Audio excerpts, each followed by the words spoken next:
a organizovan je izbor za najlepšu maturantkinju Srbije 2014. i modne revije kožnih jakni i bundi, Kodžić i Nelo Santi i svečanih haljina butika Diva, a Dragan Ćoso, organizator ove manifestacije, dodao je da je cilj prikupiti pomoć onima kojima je potrebna, a uz to promovisati lepotu i dobro se zabaviti.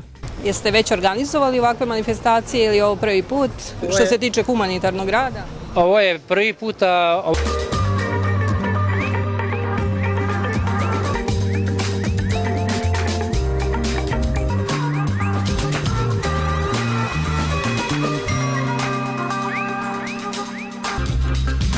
Ceo ovaj događaj budno je pratilo prisutno obezbeđenje. Kako vi večeras čuvate ove devojke?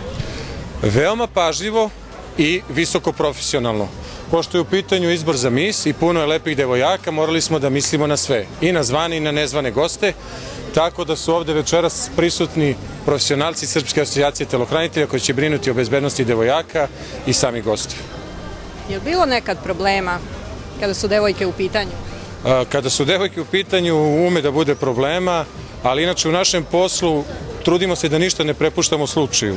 Uvijek idemo sa tom dozom i sa rezervom da nešto može da se dogodi u svakom trenutku. Koliko vas ima večeras? Večeras su tu pet momaka i ja kao tim lider.